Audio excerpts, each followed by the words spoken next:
Magandang umaga pong muli sa inyong lahat. Ako po si Pastor Bong, bumabati na isang mapagpalang Tuesday morning sa ating lahat.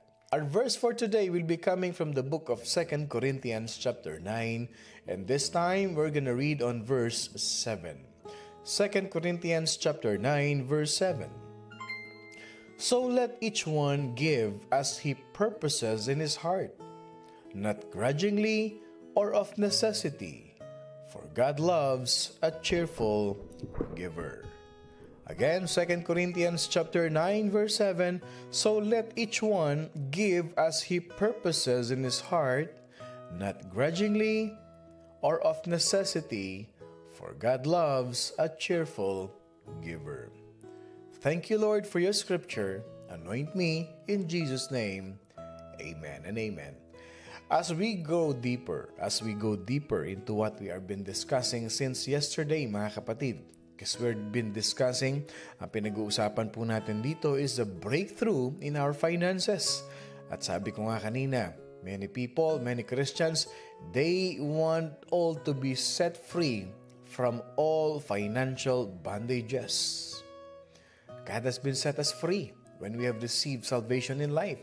But dahil nga tayo ay nabubuhay pa rin dito sa mundong ito, meron tayong mga pangangailangan. At kung kadalasan pa nga, many times, for some of us, we are always in debt. Nababaon sa utang, nahihirapan sa kanilang finances.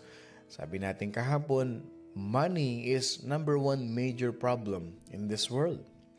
Ito pong binasa nating verse na ito. In this verse that we have read, Paul obviously lays out a pattern that we should follow in our giving to the Lord.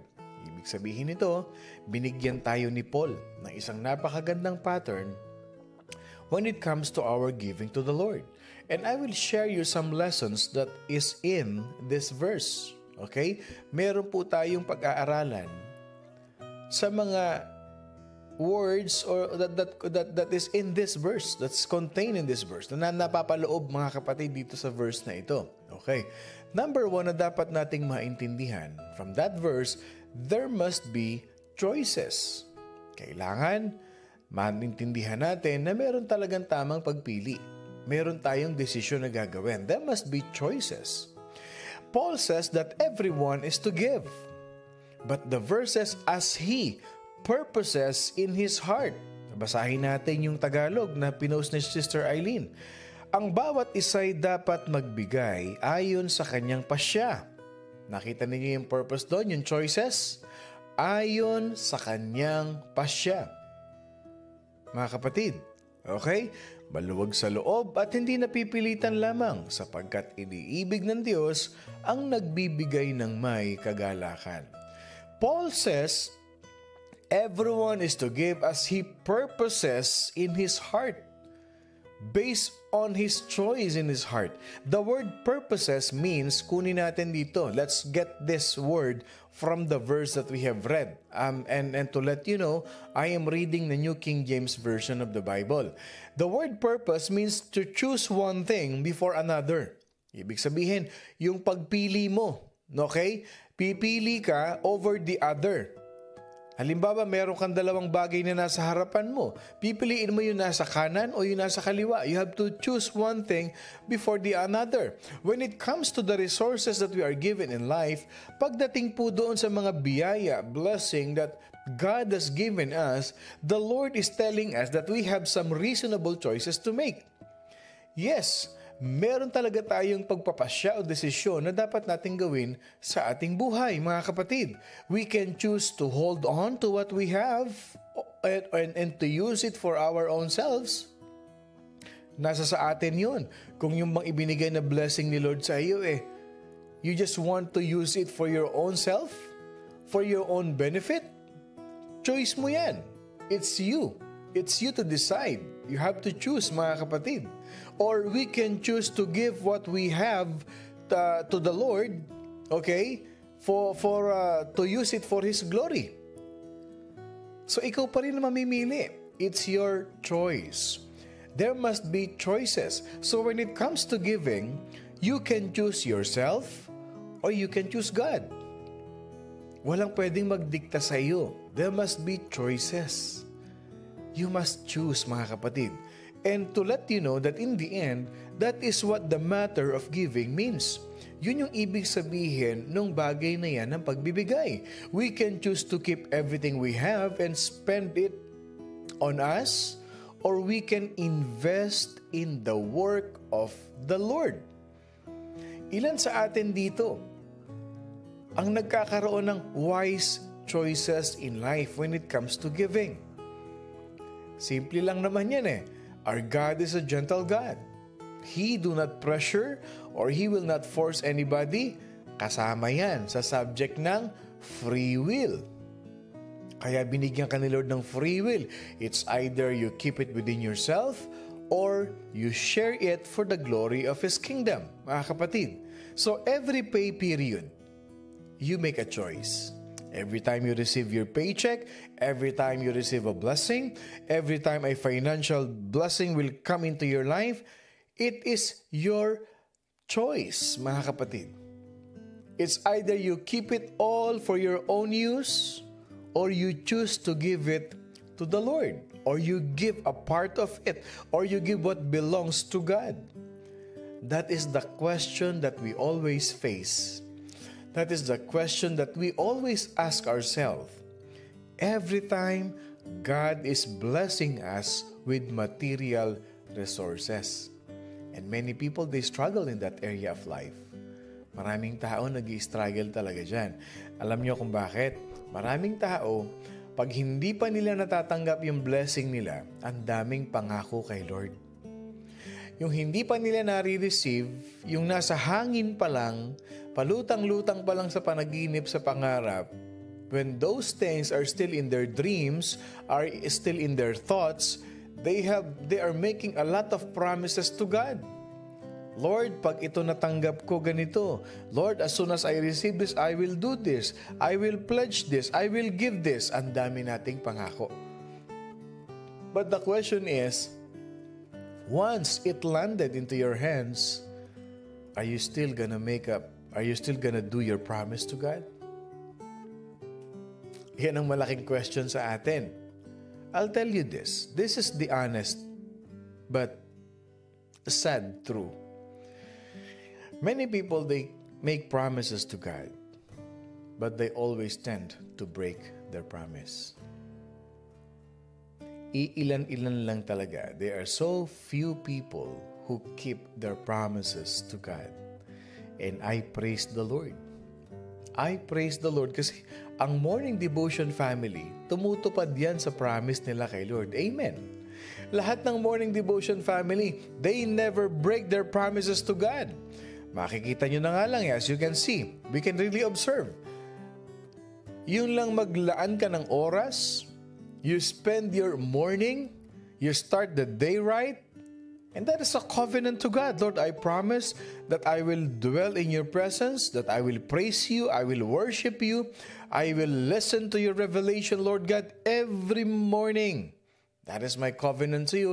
And I promise, Lord, hindi ako a-absent sa iyo, Lord. Ito ang Morning Devotion family, mga dedicated, committed followers of Jesus Christ. No matter where they are, nasa Canada man yan, nasa Alaska man yan, Australia man yan, Pilipinas, they make sure that they will start their day right listening to the Word of God. Kasi si Lord, pag nag-promise yan, hindi niya binibreak. The Lord Himself always keep His promise. So dito pa lang tayo, you have to make a choice. It's your choice. There should be a willingful choice. So next time you receive your blessing, you receive your paycheck, you ask yourself once again, do I keep all of this for my personal use? Or do I choose to give what belongs to God? So meron dito, there must be choices. Number 2, anong dapat nating maintindihan?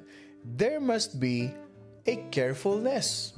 Kailangan maingat tayo, mga kapatid, because when we face the choice of either giving or keeping, we need to make that choice very carefully.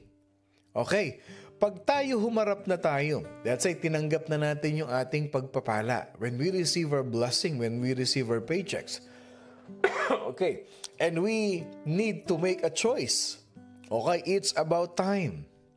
Do I keep all of this or should I give what belongs to God? Eto na. So you have to make a very careful choice, mga kapatid. Bakit? Tandaan natin ito. Always remember this. God wants us to give. And He even commands us to give. Pero ito yan eh. Though Jesus commands us to give, and God wants us to give, but He wants our giving to flow from our heart out of love for Him. Ibig sabihin, the giving that we will do, the giving that we will initiate should flow from our heart, mga kapatid. I give because I love the Lord. I choose to give what belongs to God because I love Jesus. Yun mga kapatid. In other words, we are to give to the work of the Lord not because we believe we have to give, but we are to give Him because He loves us. And because He loves us, He has blessed us abundantly. Yun. Ang foundation ng giving natin, everything should be out of love. Everything should comes from the heart.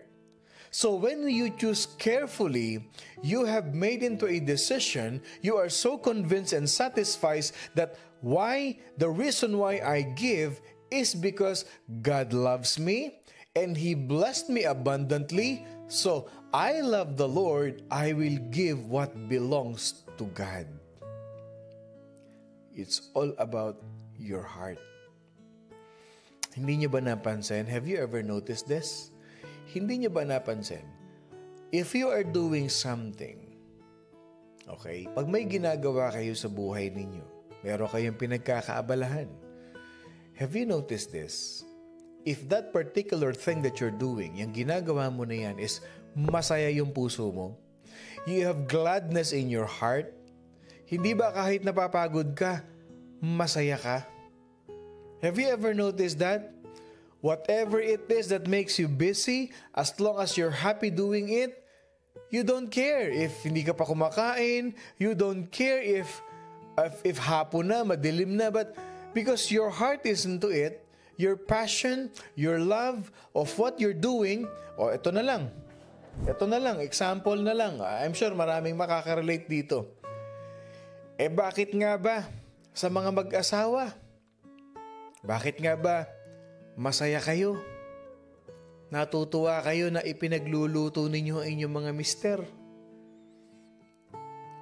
Kahit ba sabihin mong nakukonsumi ka sa mister mo, kahit na nakaka-stress, puro reklamo, naku itong asawa ko, pero pinagluluto mo naman. Kasi love mo. O ilan dito nakaka-relate dyan, na kahit masabihin mo na kukonsumi, masaya ka na pinagluluto mo, masaya ka na pinagsisilbihan mo. Kasi love mo. Yun yung totoo. Love mo kasi. Yan ang difference. You are serving out of love. Na ginagawa mo isang bagay kasi mahal mo. O di, same thing with giving. The reason why you give with a joyful heart because you love the Lord. You love the Lord. Simple lang yan. Kasi we have been discussing, I believe a few weeks ago, we have learned na we are the bride and Jesus is our groom. The reason why we serve the Lord is because we are His bride. Same thing in our life. Kahit ba nakukonsumi ka sa mga anak mo, kahit sabihin mo mga binata na yan, matatanda na yan, nandyan pa rin sa atin. They're still living in us, living with us. Kahit pa sabihin mo na, Mommy, give me money. Daddy, give me money. Yes, may part na naiinis ka, may part na nai-stress ka, pero andyan na yan. Anak mo yan at dahil love mo yan, You give them with gladness. You give them with a joyful heart. Totoo yan, mga kapatid. O meron tayong prayer request. O, just receive. Okay. Okay. O, pagpipray natin yan, Sister Juliet. Yeah, we're gonna pray for Angela Agustin Fadulia. Yeah. So going back to what we are discussing, mga kapatid, we are to give to Him because He loves us. And He has blessed us so abundantly. O galaw-galaw ang mga kamay. Galaw-galaw ang mga kamay. Ilan dito ang binlessed ni Lord that we can say abundantly? Sige nga, mag-amen yung binlessed ni Lord abundantly. Habang hinihigop ko tong aking kape. Mag-amen yung mga binlessed ni Lord ng abundantly. O, yung hindi lang blessing pero abundant blessing. Sino dito? Sige nga. Amen. Amen. Yung mga hindi nag-amen. Hindi kayo kontento sa blessing ni Lord. Lahat tayo, binless tayo abundantly. Can I see your amen? At yung mga nag-amen, I'll tell you this. Ibe-bless ka pa ni Lord. Mas marami pa sa 2024. Maniwala kayo. Pag natapos natin itong 5-day series na ito at sinunod nyo itong application na ito sa buhay ninyo, I tell you this, mga kapatid, money back guarantee. You will be blessed abundantly by the Lord. Siksik, liglig at umaapaw pa.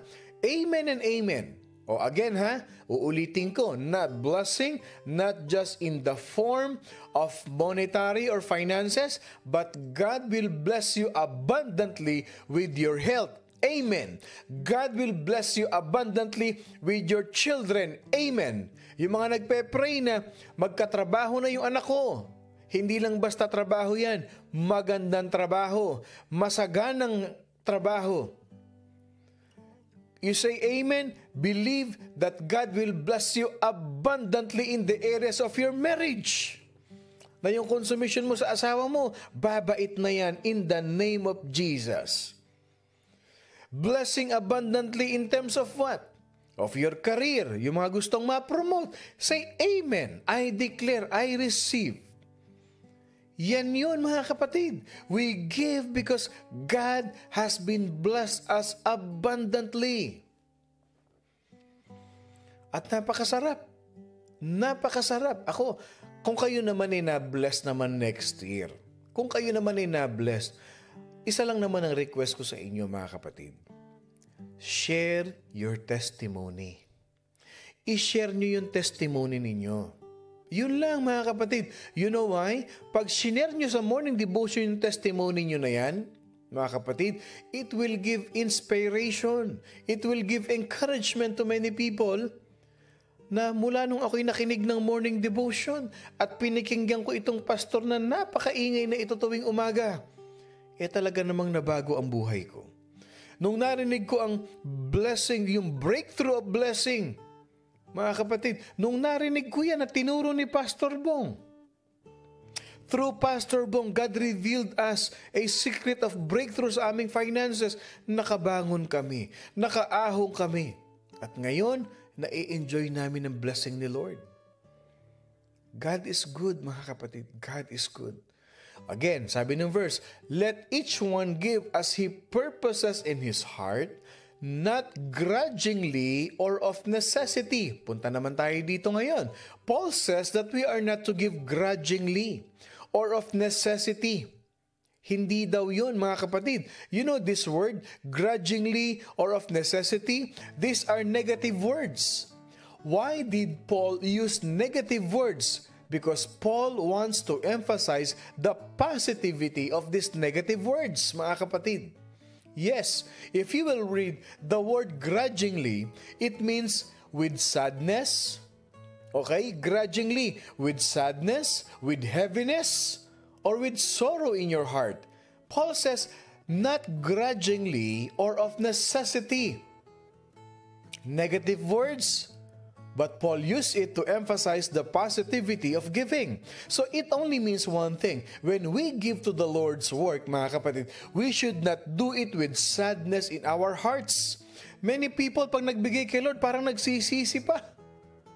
O sabi nung kapatid natin, God bless us one more very beautiful Christmas gift. Another apo. Aba, tinig nyo nga naman. May bagong apo ang ating Tito Manny.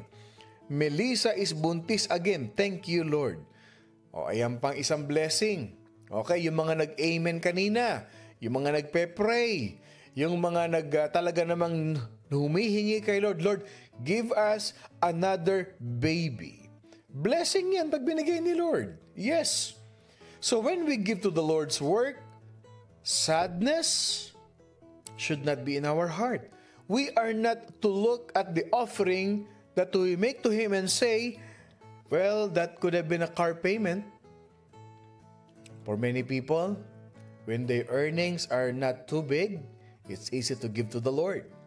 But when the Lord blessed them, doubled of what they have been receiving, eto na, they are struggling na to give to the Lord. Bakit kamo? Because if I give this part, I could have paid my insurance. That could have been used on my rent.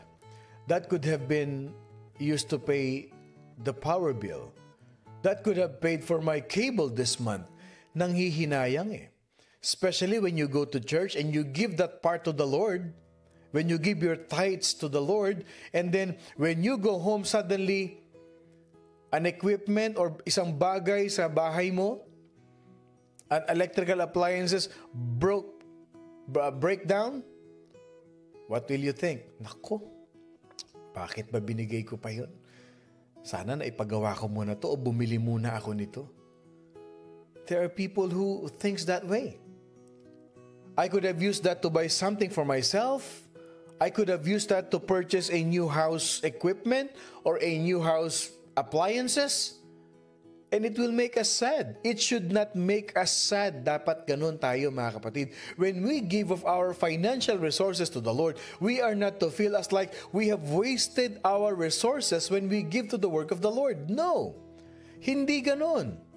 If we feel that way about our giving, we would be better not to give our offering and just use it for your own needs, mga kapatid. Pag nagsisi ka, pag nagkaroon ka ng regret, if you are regretful, if your heart is filled with sadness nang hinayang ka dahil binigay mo kay Lord, I'll tell you this, wag mo na ibigay. Wag mo nang ibigay. Because it will not be honored by the Lord. Then Paul uses the phrase of what? Necessity. What does this phrase means? Necessity. Okay? Let's look at the meaning of this word. This phrase means out of pressure. Sabi nga sa ibang translation, under compulsion. For God's love a cheerful giver. Ibig sabihin, God does not want us to give out of pressure because He is a gentle God. He will not pressure anyone. He will not force anyone to give. Necessity means or because we have no other choice in this matter. Hindi ganun yun. Yung para bang, no choice eh. Kailangan ko raw ibigay. Kailangan ko raw gawin. Ano magagawa ko? And this phrase, the word necessity, I'll tell you this phrase, it highlights a very important matter. Mga kapatid, we do not give to the Lord because we have no other choice. That's wrong. Because we do. Kaya nga yung points natin kanina eh. Synchronize yan. You have to make a choice first. You have to make a wise choice to give or to keep, mga kapatid. It's not about we have no other choice because we do have a choice. We give to the Lord because we choose to give to the Lord. Now, I'm gonna say something here, mga kapatid, that maybe you have never thought about. Okay, before we end, okay, here it is. Okay, I'll tell you this. Tithing is an Old Testament concept. Okay? That's right. The teaching that God's people are bound to give the 10% of their income. Okay? That is an Old Testament teaching. Alam nyo ba that God's people are bound, I say this, to give the 10% of their income? It is not found in the New Testament. Yes. It is not there in the New Testament. to give that 10% of your income to the Lord. It is not in the New Testament. God does not want 10% of everything you make. Huh? Is it true, Pastor? Yes. So what does He want? He wants 100% of what you have.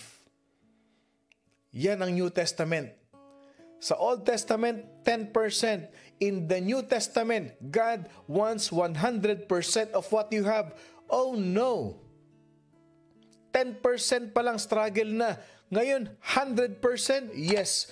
Why? Because Jesus wants to be Lord over all your life, mga kapatid. And if we say, God is the overall Lord of my life, ibig sabihin, including your possessions, including your income, lahat over all of your life, He wants to rule over your life. God knows how much money comes into your home on a weekly basis. And if He is really our Lord, He deserves the privilege of dictating you, telling you how you spend the fullness of that resources that come into your life. So the question is this. Sabi ko sa inyo, we're gonna go deeper in the areas of giving. I'll tell you this, mga kapatid. So if 10% is not the rule, how much are we supposed to give? Here's the answer. You are supposed to give the amount that God tells you to give. And 10% is what? It is a good starting place. But it is not all you should give, mga kapatid. When you look at your total income, you should take that figure before the Lord. Ano ibig sabihin nito? Lord, I thank you for everything that you have given me. I dedicate this whole amount to you, Lord. Lord, para sa iyo to, Panginoon Diyos.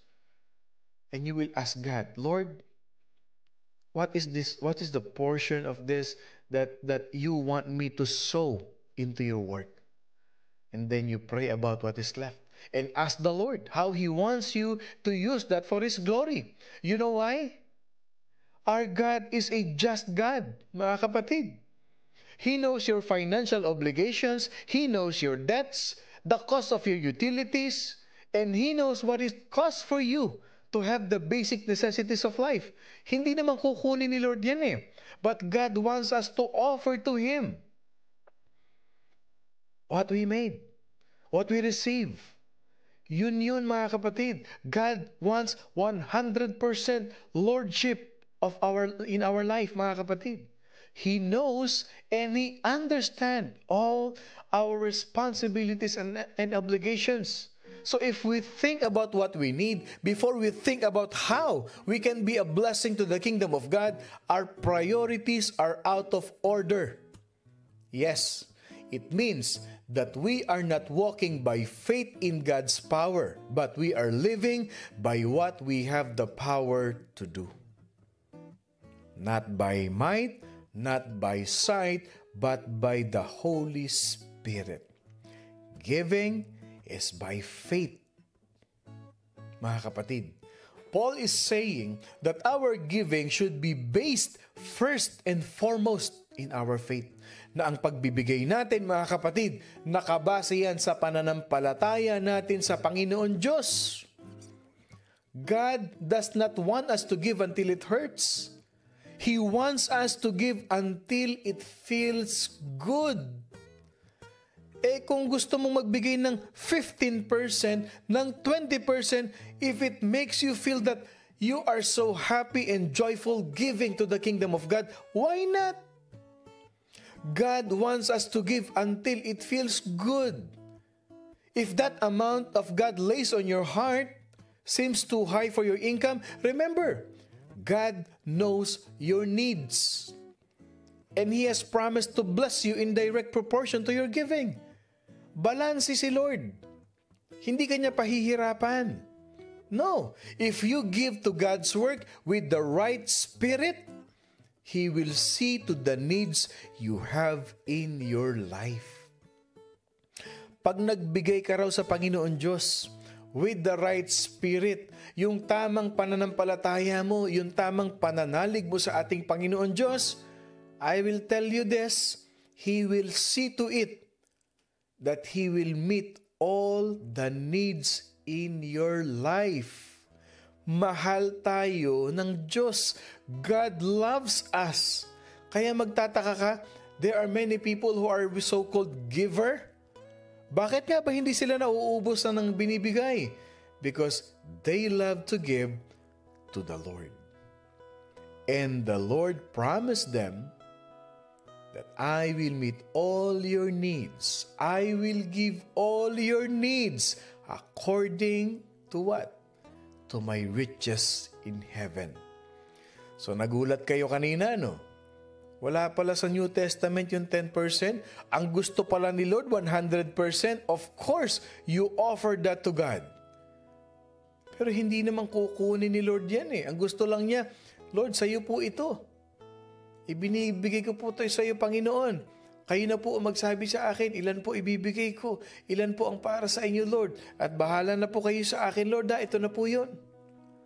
How many of you have heard my testimony? I preach, somebody gave me, I needed that money. Pasabi ni Lord, ibigay mo sa akin yan, hindi sa iyo yan. I struggled, Lord. Kailangan ko po, bigay mo. Another church, pangalawang church na nag-preach ako, binigyan ako ng love gift. Sabi ni Lord sa akin, pagdating ng offering, ibigay mo. Lord naman, ibigay mo. Akin yan, hindi yan sa iyo. And then history. 4 churches I preached that day. God is so good, mga kapatid. And as we end, sama natin yung Philippians 4. If you read Philippians 4:10-19, Paul gives praises to those believers in that congregation because why? Even though they are poor, they have given liberally, freely. They made their choice to give to the Lord's work. At anong sabi dun sa verse? He makes them this tremendous power. Promise, mga kapatid.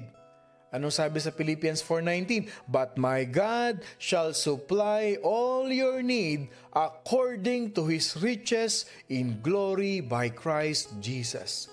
Because the Philippians was so generous to sow, magtanim into the Lord's work, sabi ni Lord, I will be generous with them and I will meet their material needs. But those who refuse to give to the Lord's work, mga kapatid, cannot claim that promise. Yang promise na yan, it is reserved for the people who honor the Lord with their fruits. I hope and pray that God had revealed to us a very powerful message for us today. Kailangan natin ng breakthrough, ng finances. Apply this second application na tinuro sa atin ng Panginoon Diyos ngayong umaga. Tandaan ninyo, walang anak ng Diyos ang madamot. Ang anak ng Diyos, giver yan. Bakit? Kasi ang tatay natin sa langit, giver. Giver ang ating Panginoon Diyos. Kaya kung ikaw ay madamot, sabi mo sa katabi mo, huwag kang madamot. Isa lang naman ang madamot eh. Sino? Yung espiritu na to steal, to kill, and to destroy. Lahat yan, kadamutan yan. So pag ang isang tao madamot, alam mo na kung sinong Diyos niyan. Pero pag ang isang tao giver, especially ang morning devotion family, I say amen to this family. Because all of us are God's children. And if Jesus is our Father, mga kapatid, ganun din ang mga anak niya. God is a giver God. And so as we. O sabi ng kapatid natin, sabi niya, kung sino pa yung may konti, sila pa yung mapagbigay. No? That's true. In this world, ganyan talaga. But children of God, konti man yan, marami man yan, we are all child of God. And who God is who we are, mga kapatid. Mga kapatid, ako pong muli si Pastor Bong bumabati na isang mapagpalang Tuesday morning sa ating lahat. Laging tatandaan, mga kapatid, choose to give to the Lord at wag na wag kakalimutan. We are blessed by God. I love you all, mga kapatid, with the love of the Lord. As in, solid. Ingat po kayo.